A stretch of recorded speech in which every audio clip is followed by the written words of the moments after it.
Hello, everybody, and welcome to another great episode of My EdTech Life. I am excited to be here with you on this wonderful Sunday evening. I know this is a little different that we are on live on a Sunday. It's usually a little bit of the week, and then, of course, Saturday mornings. But you know what? When the stars line up and you have an amazing guest who has an amazing story, like I said, just being flexible and being always ready to improvise, adapt, and overcome is always something that's great. And today I am really excited because we have an amazing guest. But before I introduce him, I just simply want to say thank you to everybody, all of our supporters, our listeners, our watchers, our subscribers, followers. Anyone and anybody who has listened to our podcast or supported our podcast in any way, thank you as always from the bottom of my heart for making my EdTech life what it is today. Thank you so much for sharing our content. Please, also, if you're a first time listener, please don't forget to give us a like, share, and follow. Follow us on all social media, subscribe to our YouTube channel, follow us on our podcast, visit our podcast page because we have some amazing educators and creators and amazing stories that everybody in the education space can benefit from. So, thank you as always. So now I really want to get into this great conversation. As you notice, the title of the show is Every Day is Day One. And this is such a powerful message that my guest today is definitely bringing into not only the education space, but just into just the general space overall. This is a great message, and I'm really excited to have Mr. Brandarius Johnson on the show. Thank you so much for being here with us today. Brandarius, how are you doing? Thank you for the opportunity. I'm excited to be here, blessed for the opportunity, and I really appreciate the work that you're doing. And on that note, I'm doing well. Excellent. Thank you so much for joining us. And hey, we've already got some people here in the chat. Thank you, Tanya. Thank you, Mel, as always, also for supporting our show and being here live with us. All right. So, Brandarius, for our audience members who may not be familiar yet with your work and what it is that you do, and of course, the message that you are bringing and sharing with the world, if you can Mhm. give us a little introduction and just your brief context in education at the current moment. Okay. So, originally from Las Vegas, Nevada, born and raised, and in all of my speeches and all of my talks, I always tell people as far back as I can remember, my number one thing was to be a professional football player. However, I did not take my education serious. Right? I thought football was first and education was secondary. And I soon found out that student athlete meant student athlete, right? Had to become a better student, had to learn in the classroom and learn on the field or in life. Well, I didn't so much pick up the desire to learn inside the classroom. Long story short, my journey led me to a junior college after completing high school, where I was there for 2 years to earn a scholarship.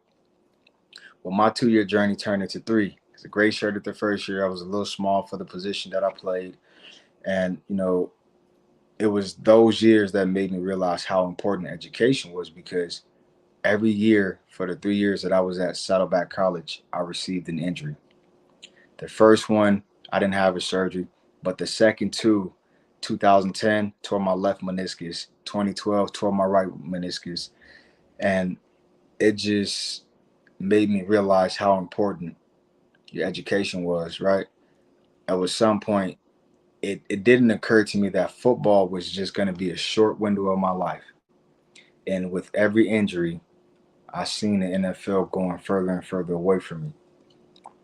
And which is crazy. Now I look back at it, I'm like, I got even more upset with myself for spending the majority of my, you know, educational life saying I was a football player, because there was one person that greeted me and said, "You must be here to play football." And in that moment, I felt kind of bad about myself, because I'm like, I'm more than just a body. Like, I have a mind. And it was that interaction that made me more inspired to take care of my education on top of the injuries. So, saying that to say, in all of my life, though I thought the NFL was going to be, the end result for me, it wasn't. And though I thought the injuries that I received were going to be the worst things that I would endure, it wasn't. And my book, Mental Hope, was inspired during my time of being in Southern California at Saddleback College when my first love, died by suicide. So everything that transpired in my life from high school to my first couple of years of college kind of shaped who I am now and what I'm doing when we speak about education. I was a social major, right? When I graduated from college, I went into law enforcement and youth correctional facilities. Never thought I would be where I'm at now, where advocating for mental health and actually being inside the classroom, you know, teaching social and emotional learning and education. Um, to touch on my background as a student, I was a below average student my entire life. To now be somebody that's, not only encouraging students, but also working with educators to create school culture and school climate. Uh, and it's just a testament to, having a plan for yourself and being able to, make those adjustments, like you said, making those adjustments on the fly. And that's all that I'm doing right now. I turned 31 on Tuesday, and I always laughed and said that I was going to retire at 30. And I wake up every day and I realize, you know what, I feel like I did retire because I no longer have to do things that I don't want to do. I'm fortunate to get up to do every day to do things that I love to do, which is convey a message of hope, perseverance, resilience, and purpose every single day. And those are the components that I built my brand around. And I know I just jumped right into, the story of what I'm doing and what I was inspired by, but right now that's what I feel in my heart. And I know there's so many things going on in our world. I know we got a short amount of time, and I want to make sure that I say as much as I can about what it is that I'm actually doing. So, just to backtrack just a little bit, I ended up signing a scholarship to a 4-year school, Durango, Colorado. That's in Fort Lewis College in Durango, Colorado. Complete culture shock from Las Vegas, Nevada, and even more of a culture shock from Orange County, California, where I received my AA. But all I realized in that small mountain town was that you can go somewhere new and create the best version of yourself. I was all alone when I found out that my first love had died by suicide, and every day is day one was the first thought I had, and that inspired me to start my brand, Day One Ambition. The philosophy behind it was like, there's no way I can change what already happened, and the way I feel right now in this moment, tomorrow may never come. So all I have is day one. And that right there was the bootstraps that I pulled myself up with every single day to complete my senior season of football, to complete my education to get my degree. And that drove me into the field of youth corrections, that where I worked 5 years for a state facility. And I didn't realize that every day where I was sharing videos on social media, people were grabbing on to the concept of day one ambition and every day is day one for a variety of different reasons. And getting out of school, I know what it was like for you, but when I graduated, I was just kind of like, all right, what's next? Go from being a collegiate athlete where you have a schedule that's filled up from the time you open your eyes to the time you go to sleep. When I graduated, heartbroken, dealing with the tragedy, I felt this kind of like limbo, like wasn't really too passionate about pursuing professional football, but had this cloud over me, was still trying to process, the loss to a suicide. But this is what kept me going. And I just said today, on my morning walk, that was my pain that drove my passion. It's my empathy that keeps it going because it's the pain of the world that keeps me going. And it's funny you say, where are you now in this form of education? Because I'm like, it tickles me because I never really took my education serious. But one, my experience with just being acknowledged as an athlete, and two, having this experience of suicide, I'm now interested in learning this. And I'm like, wow, imagine if, I knew as a kid that it's not that you don't like learning, you just got to find something that you're passionate about and then figure out what your learning styles are. So I'm learning all these things just through the form of a tragedy and trying to figure out how to be creative and innovative and talk about mental health and mental hope, which is a topic that makes people cringe. And that's why I went with the title Hope opposed to mental health.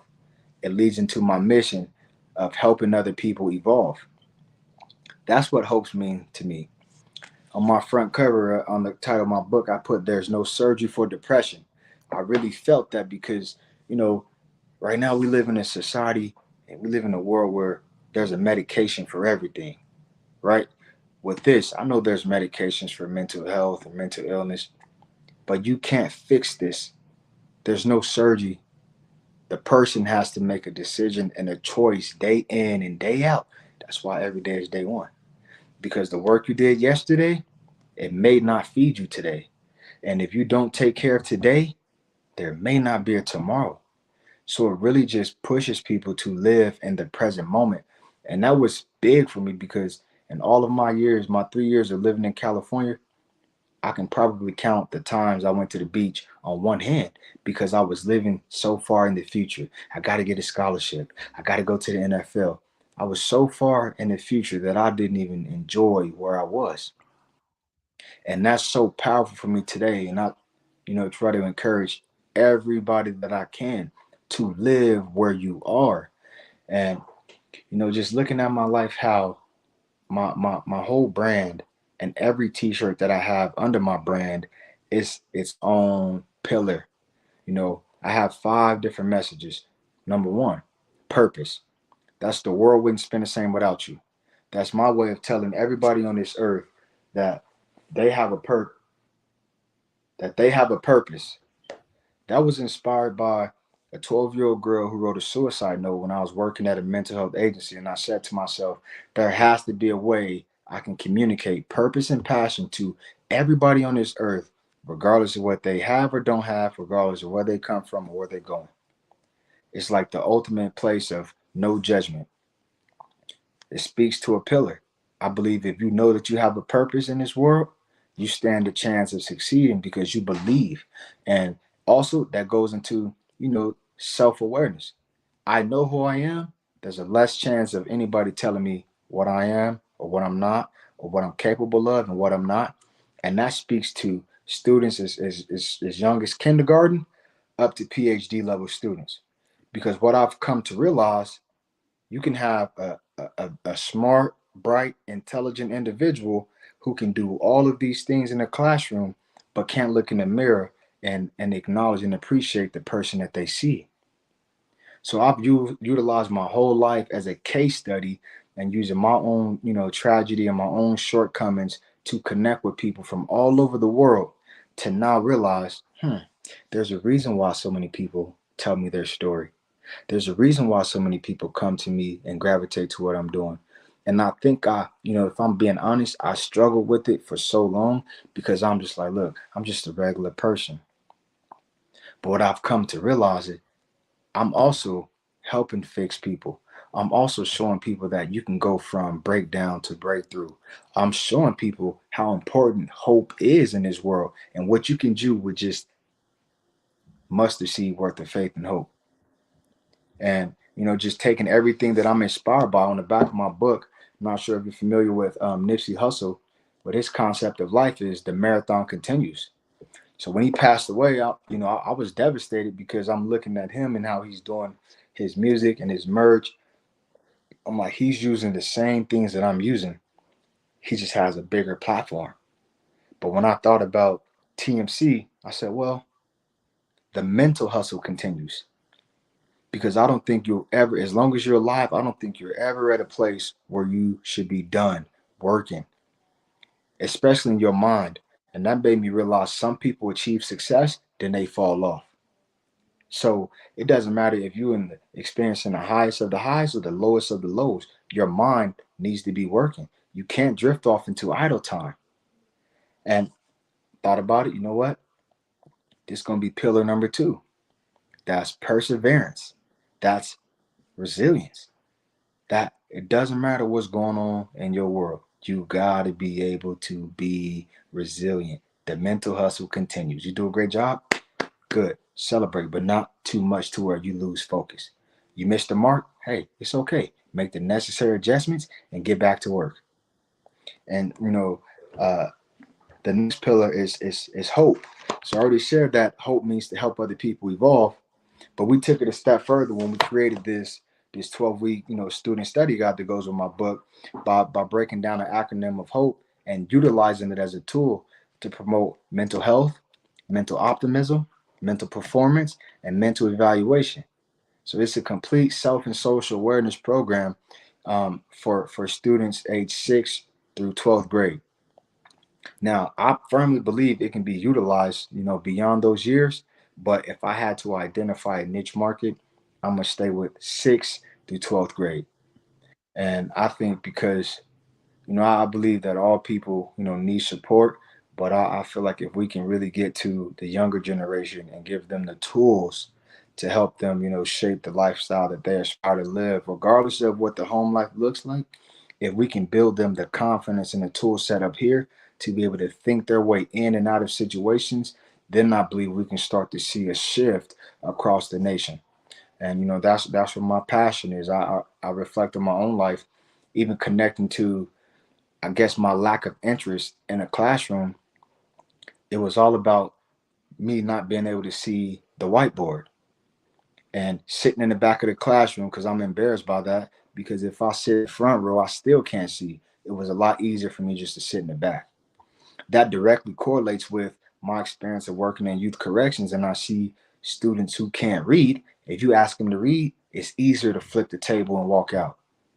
So now I'm like, okay, now I know what the bigger root issue is. One, it's hard for them to have purpose when they feel ashamed.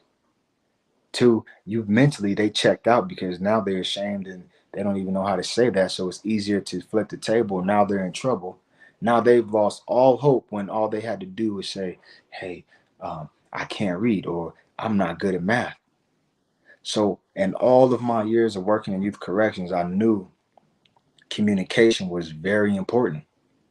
That's the difference of a kid, you know, leaving the public school system and getting in that pipeline of adjudication because maybe they stole something or maybe they doing other illegal things because they need money. Lack of communication.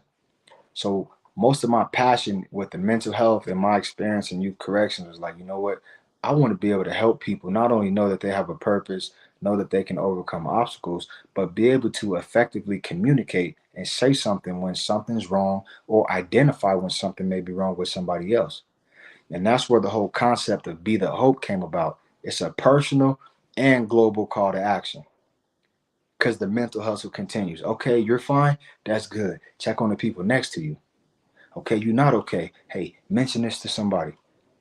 And, teaching how to build relationships and know who you can confide in and know how to advocate for yourself and know how to be accountable and hold your peers accountable. Kids are so funny. They all believe in this diehard code of I ain't no snitch. Being inside the classroom now, I try to provide them with so many opportunities for them to think about what it is that they're doing. And it's as simple as, hey, we getting ready to take a test. During the test, there's no what? They all say talking. Right. So you already know. So separate yourself from somebody that may put you in a compromising position. Because if I look up at your table and I hear talking, none of you are snitches. So that means 4 students get zeros, right? Oh, no, I'm not going to. Okay, so you will be accountable. So just learning how to communicate with them and paint them a picture where if you don't want to snitch or hold someone accountable, you're potentially willing to throw away everything that you have. And though we're talking about an assignment and a test, this could easily be your freedom out there depending on what you're around. So that's what I take pride in. And I firmly believe all of this ties right back into mental health and being aware of yourself. And that's why I take pride in all of my pillars. I think out of all of them, my favorite one is the consistency. And that's every day is day one. And speaking back to the fact that I spent so much time, over analyzing my future or over anxious about my future, I realized that's anxiety. And all the time I spent reflecting, like, that's depression. And it took losing my first love to suicide to just identify all those times in my life where I felt how I felt, like, wow, I've been dealing with this my whole life. And being able to communicate about it and be vulnerable and be transparent through, my own highs and my own lows, I've attracted so many different people. And I believe now I understand why it was challenging for me to see it as anything, special, because it's easy for me to be vulnerable. It's easy for me to be transparent. But now I'm starting to realize it's not so easy for a lot of people. And then we have credentials that we can go and earn, and all the different bells and whistles that come with the life of luxury and money that we can hide behind. During the pandemic, I realized we spent 2 years wearing a mask. And I say, you know what? I hope that when we take these masks off, people can take off the mask that they've been wearing long before the pandemic. And it just made it, a lot clearer in my mind that this is my calling.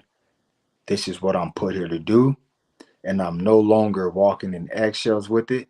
I'm gonna sing as loud as I can with this message and push as hard as I can, because I firmly believe it's the difference between life and death for a lot of people.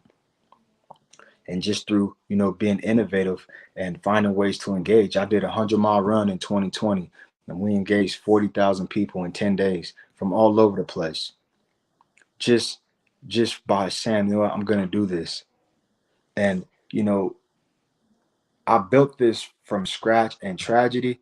So there was a lot of things that I didn't really know on the business side of it, or the structure around it. It was just like a young kid that took a tragedy and made it into something beautiful. And now here I am coming into what I really feel like I'm coming into these shoes that I'm wearing. It's like I have the vision. My concept has always been to act local and think global. Everything that I've done here in Las Vegas, my heart desires to do it all over the world, because I've had people from all over the world reach out to me on the premise of, hey, the world wouldn't spin the same without you. I like that. Hey, every day is day one is powerful to me because I'm a recovering addict. Hey, man, I see you advocating for mental health and you working out. I was a veteran. I deal with PTSD. All these different walks in life and categories of people over the last 8 to 10 years, I'm realizing, wow, this is my practicum. This has been my internship, my program, putting this together, the book, that's my dissertation. And though I'm not a doctor or don't have a master's degree, I feel like I've mastered enough of my life and my story to know that the most important thing that I can be and do is be relatable, be the hope, leading by example. I don't have to be perfect. I just have to be honest. And I have to know that every day is a new opportunity. It's going beyond mental health awareness. I'm pushing more towards personal development. You may not have the experience I have with suicide or mental health. That's okay. Do you have a desire to live a life where you're free from struggle, you're free from oppression? Okay, then that's where we connect at. Looking at the education system where there's so much burnout around the country, teachers are deciding, well, I don't want to do this anymore. I'm thinking, why? How can I get you to connect with that ambition you had on day one? How can I get you to realize that you have a purpose here to teach, love, and inspire? How can I get students to walk into a classroom and collectively, you know what? Let's give our teachers some help today. Let's make sure we sitting down. Let's make sure we're ready to learn. How can we change the complete dynamics of education in the country? Because I'm tired of hearing that America sucks, America education sucks. How can we change the narrative? Be the hope. A global call and global initiative where everybody stops looking at the problem and come with a solution. Everybody pick up a shovel and say, you know what, I can dig here. And then knowing that every person don't need to be everything. Learn what you're great at and dedicate yourself to that. But by all means, don't ignore where you're weak at. You still got to make those adjustments. And I've realized everything that I talk about, this is who I am every single day. And this is, to me, I feel like it's one of the best parts of finding your purpose and your calling and knowing that you have one, because then you're not worried about what you're going to do. And that's what I try to explain to my staff, to my students, to anyone that I work with. Number one, you got to know why you doing whatever it is that you're doing. Even through physical activity, I tell them, you only suffer until you know why you're doing it. Yeah, it may hurt. Yeah, you might be sore for the next couple of days, but it's not like you sore for no reason. You know why you feel how you feel. All of it transitions into whatever it is that you pursue. D1A, day one ambition, Division One attitude. When I was playing ball, I wanted to go D1. I didn't even know what D1 meant, but I just knew I wanted it. However, I didn't apply that same ambition to the classroom, and it never happened for me. I was fortunate to get recruited. I was fortunate to complete my education on a scholarship. But now I know there were certain foundational principles that I lacked to create. But now I know now, the next generation, day one ambition, the goal is to raise the bar. You can't just be a great athlete. I need you to be a great student. I need you to be a great sibling. I need you to be a great friend. I need you to be a great son or daughter to your parents. You do all of those things, and then your sport come. You get involved on campus. You get involved in your community.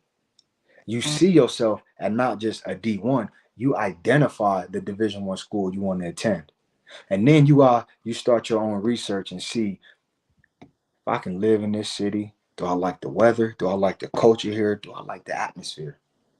And those are just all things that I didn't do when I signed my scholarship. I didn't even take a visit.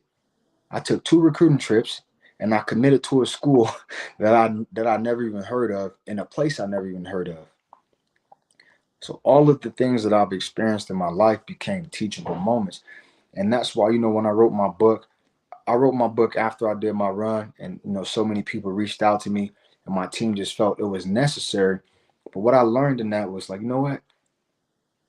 I'm gonna write this book to where you can look at the chapters and decide, you know what, I want to read this one. And if that's all you need, then you'll get what you need from the book. You don't have to be, pressed to read cover to cover. Most people do, but in my mind, I'm like, I want to take every teachable moment from every phase of my life that can be useful for people who may walk into that same situation.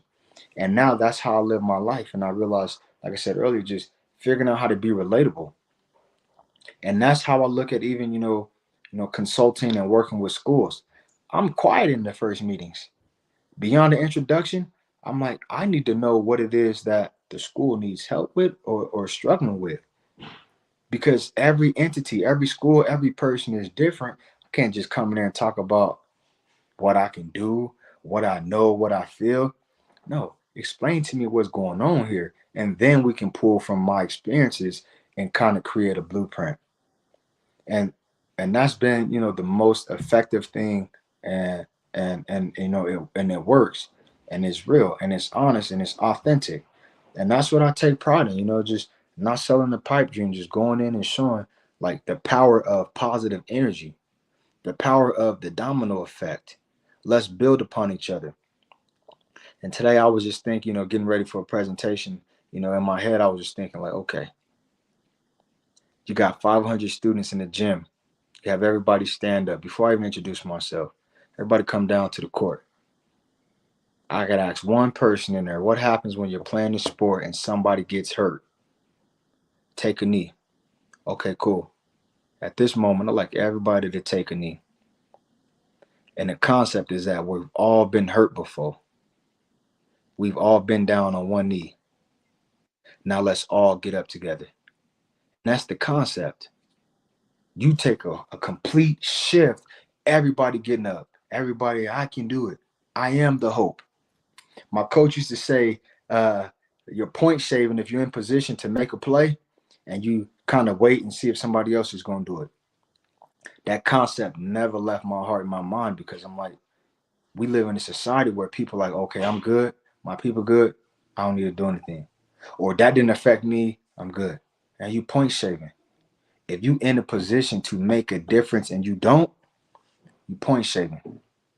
And that's what, I take pride in. This journey has been, harder than I can even put into words. And I'm sure with everything that you've accomplished and maybe even endeavors that you're in now in pursuit of, you know what it's like to go against the grain, to go against all the voices that say why you shouldn't do it, why you should go get this, or why you should go do this, or why it's not going to work. It comes back down to knowing that I have a purpose. And my purpose here is to help other people evolve. And I stand firm on that. And I dedicate my life to it. And I'm always reminded that every day is day one. And in a nutshell, that's everything that I am. That's everything that I aspire to be. I want to remain, low to earth. I want to remain reachable. I want to remain an example. I just want to be, a testament to other people that you can come from whatever circumstance and turn it into something powerful. It's turn something that's much bigger than what I am. And collectively, it'll always be that. And it's just I use mental health to and it pushed me to become a social entrepreneur, where I'm not just on this earth to make money. I want to make a living by making a difference in the lives of other people. And I turned 31 on Tuesday, and I feel extremely blessed. I'm excited for what my future and my present experience on this life has for me, because I can see how all of my thoughts have become things. And just from standing on what I believe in, I've had so many opportunities to just be who I am. I'm currently teaching a class right now here in Las Vegas, Nevada, with my screen printing business and this program, and it's called Be the Hope to Print the Hope. So we go through each chapter each week of the book, and then we do some screen printing. But I'm telling them how their thoughts can become things, and how learning how to express themselves can turn into them, expressing a product to an investor, to a potential client. And then they get to go and see something they thought about on paper. Now they're printing it on t-shirts. Hey, that can also turn into a flyer. Hey, that can be a banner. Hey, you can be a consultant and help other people take their ideas to things. So it's like so many ways, just figuring out how to be innovative and relatable enough to interest students to think outside of, oh, this is boring, or I'm not going to use this in real life. No, I take pride in it, because I was one of those kids that my mom always says, I have three sisters, and she said, they'll be doing their homework, and then she said, Brand's somewhere trying to make his homework do itself. So, I was always, my mind was always a little different, and I think I struggled with it until I start understanding, like, I'm a creative, innovative thinker, and now I can utilize it to my strengths, not only for myself but for the people around me, and being able to just use my testimony to show how the only limit you truly have in this world are the ones you place on yourself. Absolutely. Wow, Brandarius, you shared so much there that actually you've answered a lot of the questions that I was going to ask, and you just perfectly just flowed with it, everything from the very beginning to now. Just to hear your story really is encouraging, regardless of the pain that you went through and everything that you've experienced. Mhm. Your message is so powerful, and that's why I said, like, reading in your going to your website and then seeing all the work that you're doing. I mean, putting yourself out there is definitely not easy, but the fact that you have that mission and that purpose and you're living it, and just the way that you described it, your this is your practicum, your dissertation, and you're taking it out and you're sharing it with the world. I think that is something very powerful, and the message too, that the world wouldn't be the same without you, and just one day, uh you know everything just right now that I'm trying to take in has been very powerful. But I want to ask you just a little bit more about your book, because I know you have your book, but you Yeah. also have that study. Can you tell us just, briefly what and all we can find in the book, and then how that ties to the study that, K-12, or actually sixth grade, or six, you said from 6 years old up, can go ahead and do. So tell us how that came about. Correction, grade 6 through 12. Sorry, grade 6 through 12, yes. Yeah.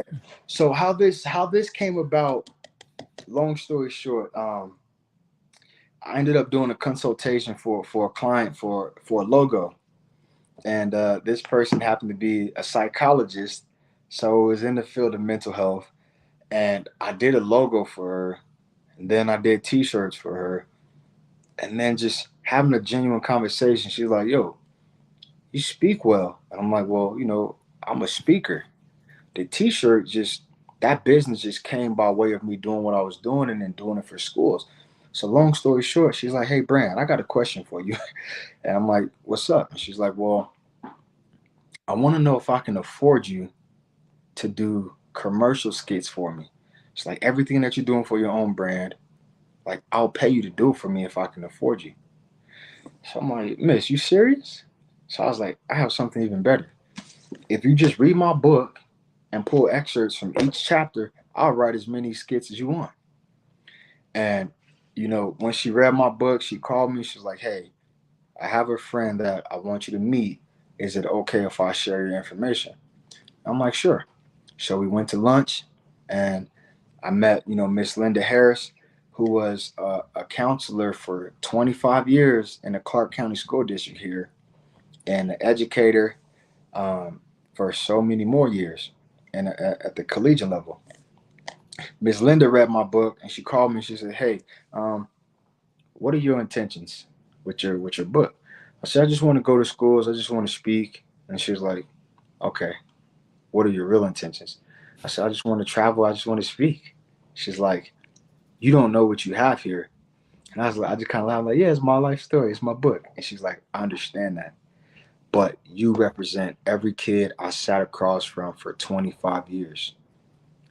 And her and my brand strategist, Johnny Williams, who's another individual that I think you would enjoy talking to, you know, he's been in my pocket, just kind of telling me like, "B, you don't know what you have here." And I didn't really understand it till now, where I see so many schools calling me, and I'm realizing I can only be in one place at a time. So being in the pandemic and not really being able to release the book, I thought, well, you know what? I want to write a program.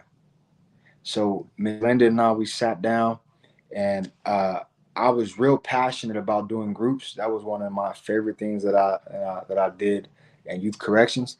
Still providing that platform, where people can express themselves free of judgment. Can also build them on learning how to take pride in who they are, being able to speak clearly, knowing what they say before they open up their mouth. All of those things I've done day in and day out for about 5 years. And naturally, when it came to writing a book, because of the amount of people that reached out, boom, it all pushed into the workbook. And this goes. There's a week. There's a focus for each chapter. So chapter number 1 in my book is called "Born with a Purpose."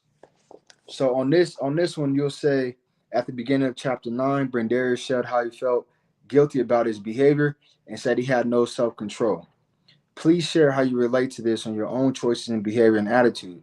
Please name one change you're willing to make for a more positive outcome when choosing your behavior. So it's a prompt, and it leads them to sit down and reflect. And then we have a list of questions. Number 1, who am I? What is my truth? What drives my behaviors and attitudes? How does disrespect, anger, frustration, and fear affect me? How do I hurt myself sometimes by hurting others? So we guide them into a reflection, and then they have a page where they can sit down and answer the questions. So the way the program works, and I'm actually going to be starting a new group tomorrow at another school. Week 1, just an introduction. I'll give a quick overview about my story, and it'll lead into the program and why I'm doing what I'm doing and what they should get from it. Overall, being more aware of self, being able to think before they do, being able to explain while they're doing things, knowing that they have a purpose and that everything that they do should have a purpose. We never do anything for no reason. So it's just a way to, and then more importantly, a way to communicate and give them the means to express themselves. And the educator or the counselor or the facilitator who will be working with the students on campus can be able to read this and see if there's something that's red flagged that they need to pull that kid aside and have a level of intervention. So there's so many different ways that, I think about how we can encourage but also make sure that students are doing okay. When they make it through the program, then they become Be the Hope champions or mental hope champions. Outside of just, and right now there's schools that want to implement it at the school wide level. There's schools that want to focus on their athletic population. There's schools like, for example, here in Vegas, they have a program called Star On. It's a program they created, district wide, with kind of like an on-site in-house suspension, so kids don't have to get removed from school, but they go into this program. That's the population I'm starting with tomorrow. We've had schools ask if they can use it in the ELA classes. I mean, because a lot of times they're already working through books and working through, work packets. So, like, to speak back to, like I said, about mental health, where though that was my introduction to it, it's starting to open up beyond what I imagined. And I'll even show you this right here, because I'm realizing that mental health doesn't always have to be a dark topic. I created these worksheets that say the world wouldn't spin the same without you. At the top, a message from me: you have a purpose. Don't forget or ever let anyone tell you you don't. And then at the bottom, it says, what's my purpose? So it gives every student an opportunity to exercise their voice. And then they get to color this, which is their own canvas.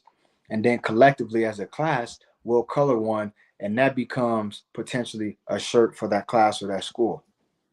But even when doing so, everybody get to do one as an individual, and then collectively we'll come together and do one. So there's never a winner and a loser. You got to exercise your voice, and now we get to work together on a project.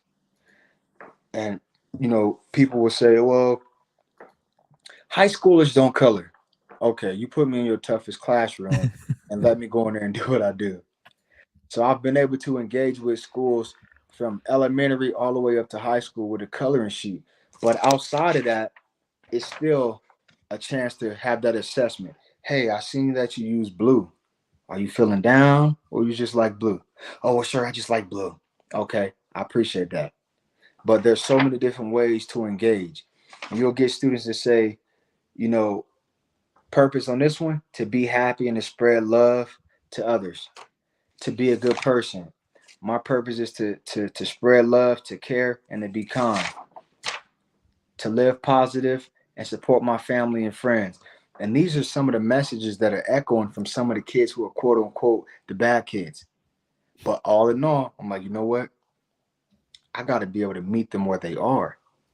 And far back is to where people would say, oh, look at me in my eyes, or, you're not paying attention, your head down, you're not listening. Like, I spent time in correctional facilities where you got some kids you might really have to worry about. This kid maybe didn't eat last night or didn't sleep, so that's why his head is down. So before I go in with a punitive correction, let me first understand where they're coming from. Hey, did you hear what I just said? Okay, cool. So though your head down, you're still using your active listening. And that's what I like to take pride in showing educators. And honestly, that's why we called it a student study guide opposed to going with a curriculum, because then they're like, now we have to create a buy-in, we got to get everybody engaged. Look, this is simple. All you got to have is the desire. If all you said every day to all of your students is you have a purpose, every day is day one, you can overcome obstacles, then you've done the job. And even if the student don't acknowledge that on day one, it's okay. And I've done this with educators. They'll bring me in and say, what can you do?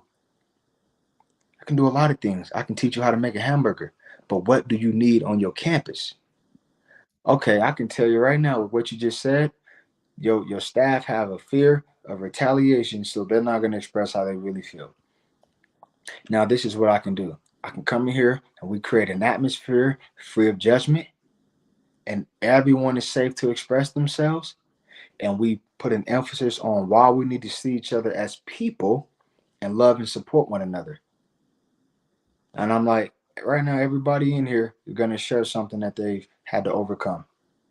And I guarantee you, in the next 45 minutes, each of you are going to look at each other different than what you did. Because now you know that this person is A, just having a bad day, or they have a bad attitude. But at least you don't have to assume in your mind. Get to know the person in the classroom next door. Get to know how their weekend went.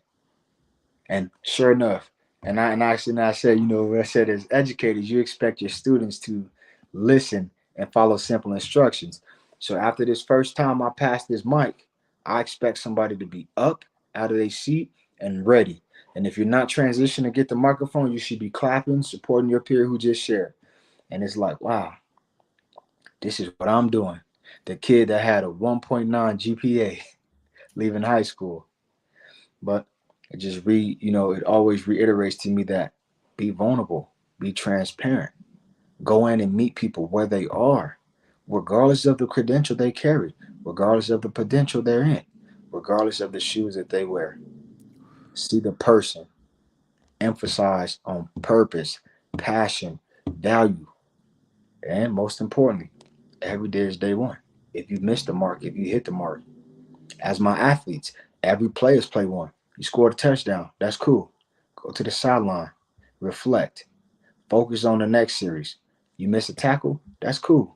Come back to the ball with short term memory. Because if you line up again, still thinking about getting beat, you're going to get beat on the next play.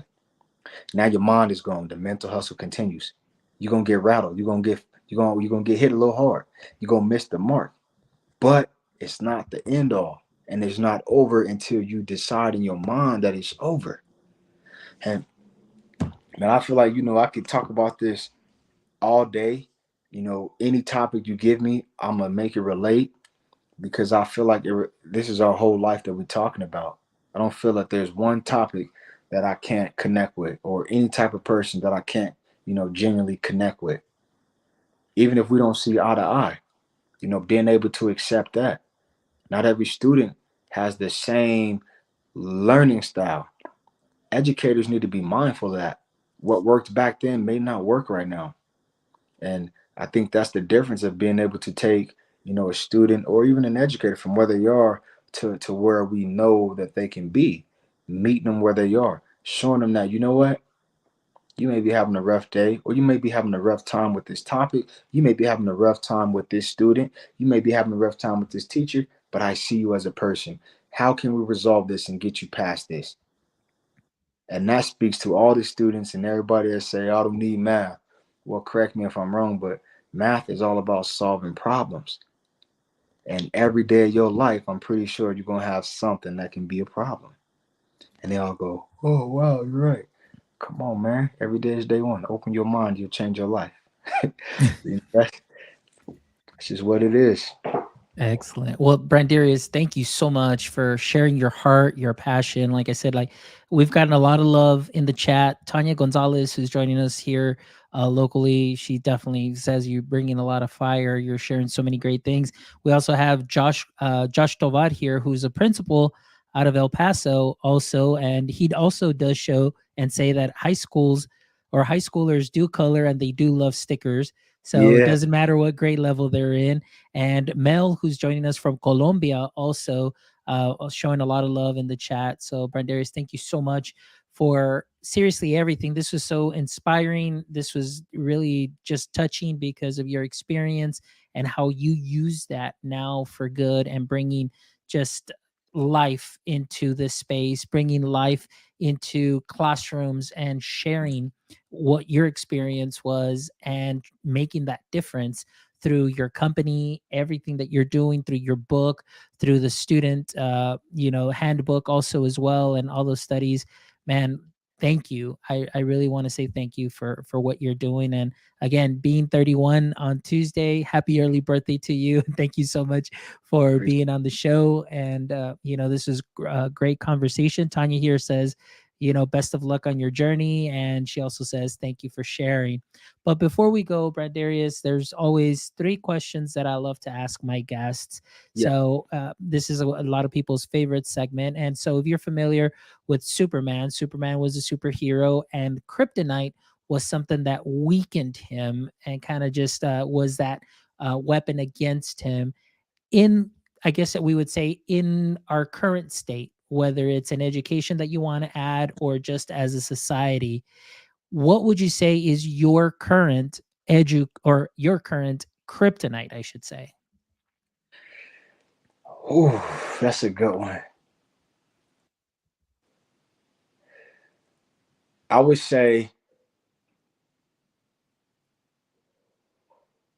personally, it would have to be sometimes wearing my emotions, uh, or I should say wearing my empathy to the point where I care so much that it starts to it could take a toll on me if I'm not mindful that I can't save everyone.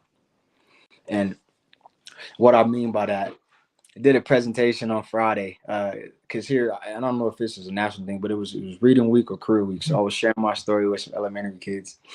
And there's one kid that was he was kind of shy, so he wouldn't answer my questions. And I said, okay, that just means you want to stay with me after school. And he was like, I can't stay after school. So he answered it. But then there was a kid that came up and said, Mister, can I stay after school with you? And that right there is my weakness. I'm like, I gotta come back. And I get to where every school I'm trying to find a way to go back, and I realize it's not possible to be at every single school. That right there I know is my kryptonite. And if I'm not mindful, it could potentially, lead to a burnout. And you know, it's funny because I was just thinking about that, this morning on my walk, just like how do you and I guess I know that I can't save everyone, but how do you keep yourself sharp to where you don't lose sight on the mission because I'm so focused on what I wasn't able to do. And and I hope that makes sense. Absolutely. Great answer, Brandarius. Thank you. Question number two. If you could have a billboard with anything on it, what would it be and why? I would say what I say every morning. Um, be the hope, it's within you. 351, which is 351. It represents the time my grandmother passed away. The significance of the number means to complete everything you're supposed to. So be the hope, 351. The world wouldn't spend the same without you. Every day is day one. Excellent. Excellent. All right. And the last question, Brandarius, and this is something that I usually ask my guests, but I think I'll change it up a little bit because just because of the topic and it just fits so well. My question to you is you mentioned it earlier in the chat, the stigma that there is around mental health and mental health awareness. What would be your advice to a student or even anybody, I should say, at any age, Mhm. that is currently in a situation or having these thoughts possibly close to action? What would be your best piece of advice that maybe they can overcome that stigma and maybe seek that help? There's a bunch of things. First, I would say for the people that's reaching out, or I mean that's looking, see something, say something, do something. Where if it's yourself, you see something's different, say something to somebody. um, and vice versa. If you feel like you're struggling, just reach out. And if you see somebody that's struggling, reach out. Don't feel weak about it, and at the same time, don't play with it because I feel like we're so reactive as a world, and we need to be more proactive.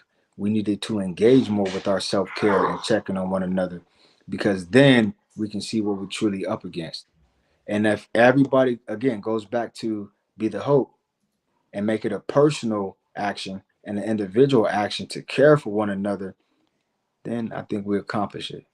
But by all means, do not play with your feelings. Do not play with your thoughts, because just how thoughts become things in a positive manner, thoughts can become means and a detrimental effect, whether it be substance, whether it be self harm, whether it be self sabotage.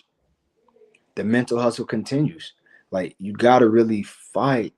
Sometimes fight to just accept peace. You gotta fight sometimes to accept your greatness. You gotta fight sometimes to accept your purpose. And that's why I say spend time with yourself.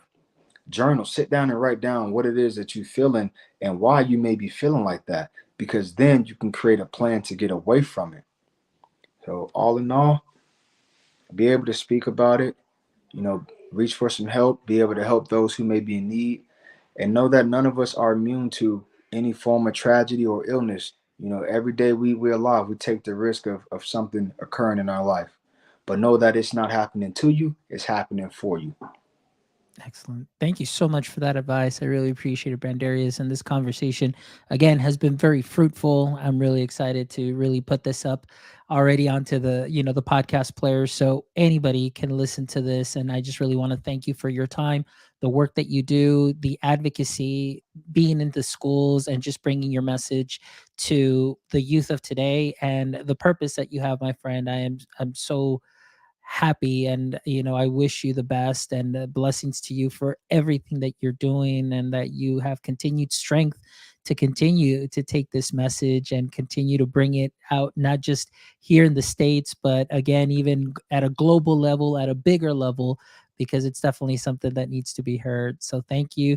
And also, Brandarius, right now at this time, before I wrap up the show, please tell our audience members what websites they can visit you at, or where they might possibly be able to get either the shirt or the books. So please share that with us. Okay. Um, my website, brandariusjohnson.com, or Instagram at Day One Ambition, or, Brandarius Johnson.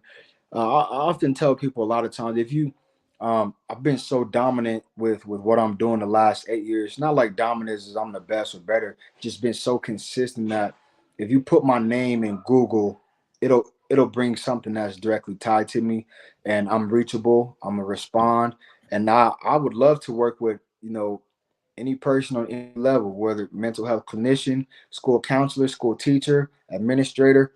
I'm here to help move us forward. And I appreciate you from the bottom of my heart. I love what you're doing. Um, we need individuals like you that see a need to magnify the voices and passions of others. I love what you're doing in the educational space, the way you're making it fun, you're making it exciting and engaging. Being someone who's willing to adjust. It's Sunday, and we just had a powerhouse conversation. You, my friend, the world wouldn't spin the same without you, because without you and what you're doing, we wouldn't have this, what we're doing, this platform, and all the great educators that you inspire and you support. Thank you. I appreciate it. And of course, I have to get you a book. So I need an address.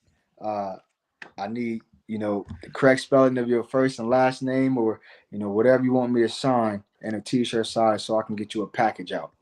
Thank you, Brandarius. I really appreciate you. And to be honest with you, that last thing that you said really filled my bucket, man. Like sometimes, we as educators and just somebody that is passionate about amplifying voices, sometimes we may not hear or see like, hey, great job or anything. So thank you, I really appreciate you. And again, I Sure. know that this show was supposed to happen last Saturday, but things happen. But you know what, you adjust, Yeah. and I am so thankful that we were able to make this happen today, because this is a great kind of end to my Sunday, but it's a wonderful just pump up for Monday and the rest of the week. And Yeah. being able to listen to the show again and get some sound bites and post a lot of the great sound bites that you shared today is just going to be great and so refreshing for the rest of the week. So thank you so much, I really appreciate you. And All right. again, to our audience members, those of you that were joining us, again, a lot of love for Tanya, for Josh, for Mel, and those of you that are going to be watching this episode or catching it on the replay. As always, thank you from the bottom of my heart for making My EdTech Life what it is today. Please make sure you stop by our website at myedtech.life, myedtech.life, where you can catch this episode and the other 180 amazing episodes with wonderful educators and creators that you can take a little bit of knowledge nuggets from them, sprinkle them on to what you are already doing great. Also, please make sure that you like, subscribe, and follow us on all social media. Share our content. We really appreciate that. And if you'd love to support our mission of connecting educators and creators one show at a time, please stop by our merch store located there on our website. You can get yourself a cap, a shirt, a sweater, something, and just know that everything that is purchased goes right back into the show so that we can continue to bring you some amazing guests, amazing shows. And as always, my friends, from the bottom of my heart, until next time, don't forget, stay techie.